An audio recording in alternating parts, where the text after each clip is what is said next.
James, a young and cynical real estate agent, believed in only one thing: deals. Old houses were not repositories of history for him, but simply objects to be bought and sold.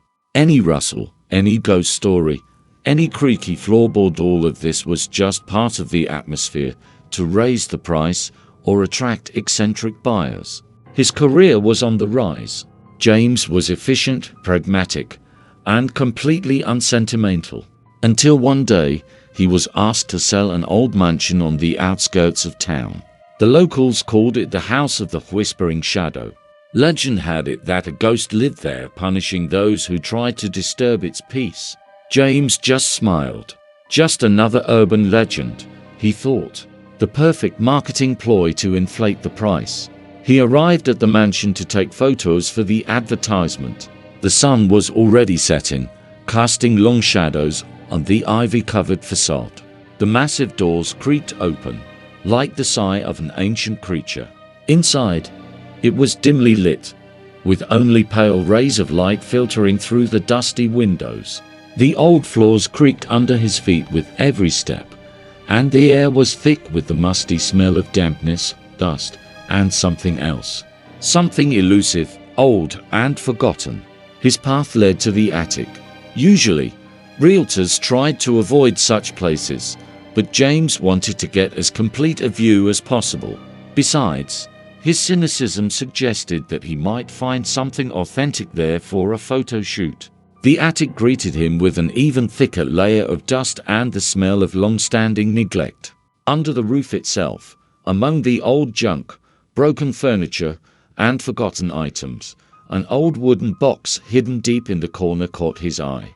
In it, he found letters, yellowed with age, dated to the early 20th century.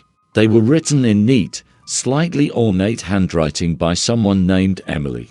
She talked about her love for a young artist, about secret meetings, about dreams and hopes, and about how her father, the stern and unyielding owner of the house, did not approve of their marriage.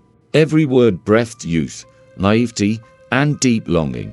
He was so engrossed in these letters that he did not immediately notice how the atmosphere around him had changed. Suddenly, the door slammed shut behind him, and James felt a sharp, piercing cold that seemed to penetrate him completely. It was not the usual evening chill, but something else, something inhuman. In the far corner of the room, where the roof slope almost touched the floor, a shadow appeared. At first it was vague and indistinct, but then slowly, painfully, it began to take on clearer contours. Her eyes were empty sockets, and her mouth was twisted into a silent but heart-wrenching scream. Andre froze in horror, trying to realize that this was not a dream, not a hallucination, not a play of light and shadow. But when the shadow spoke not with sound, but directly into his mind, with an icy whisper that seemed to come from everywhere and nowhere, his heart sank.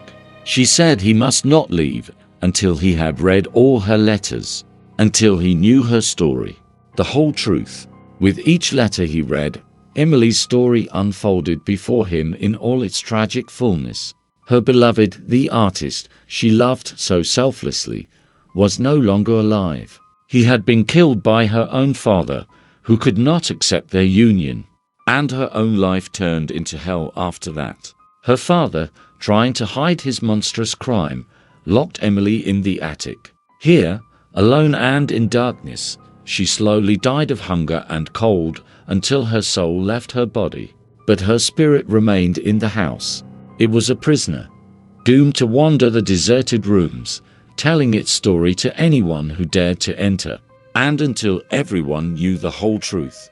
Until her story was heard in its entirety, her soul could not find peace.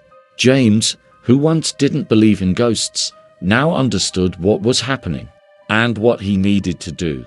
He had to help Emily, but how? He was just a realtor, not an exorcist. With every moment he spent in the house, Emily's shadow became more and more tangible. The air around him thickened, and it seemed as if the walls were breathing. She began to whisper now louder and clearer, but still silently, directly into his mind that her father would not let him go, that he must pay for daring to disturb their peace, for coming close to their secret. At that moment, James felt a sharp, piercing pain in his chest. Invisible threads began to crawl across his body, beneath his skin, like thin roots binding him from within. It was his father, whose spirit did not want his secret to be revealed. He had held Emily captive, and now he was trying to hold James captive as well. James, almost losing consciousness from the pain and pressure, realized he had only a few minutes to find answers, or stay here forever, becoming part of this cursed story. He quickly began flipping through the letters until he found the last one. It was written by Emily just before her death, in uneven, almost illegible handwriting. In it, she wrote that her father had hidden the diary where he confessed to the murder. He hid it in the fireplace in the living room, behind the old brickwork. Fireplace. Living room. Last chance. James, covered in cold sweat, struggled to descend the stairs, trying to escape the shadow of his father pursuing him. The house around him groaned like a living creature unwilling to release its prey. When he reached the fireplace, he quickly found the hiding place. Behind an old, crumbling brick was a small niche, and in it was an old leather diary. Opening it, he saw Emily's father's handwriting on the first page, where he described the murder in detail. Suddenly, the whole house shook. The walls and floor began to crack with a loud crunch, and plaster fell from the ceiling. From the fireplace, as if from the depths of hell, came a loud, heart-rending cry, a cry of rage and despair.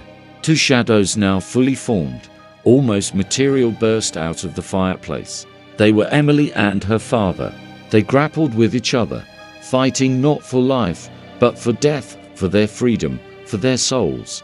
James, realizing that his role here was over, rushed to the exit, driven by his instinct for self-preservation. The house around him was falling apart, like a giant house of cards, swallowed up by its own darkness. At one point, when James stumbled out of the house into the night air, he felt someone lightly touch his shoulder. It was cold, but not freezing, just light, almost weightless. Turning around, he saw Emily. Her silhouette was translucent, but now it glowed with a soft, warm light. She was smiling, and there were tears in her eyes. But they were tears of relief, not grief. She whispered, "Thank you," and her shadow, like a cloud of mist, melted into the night air. The house behind her, which just seconds ago had been intact, majestic, albeit cursed, collapsed, leaving behind only a cloud of dust and a pile of rubble. Its dark history had finally come to an end. From that day on, James never entered old houses with the same cynicism again. He knew that they were not just filled with things, walls, and dust. They were filled with souls that also had their own stories. And some of those stories were desperately waiting to be told, to be heard, so that their heroes could find peace.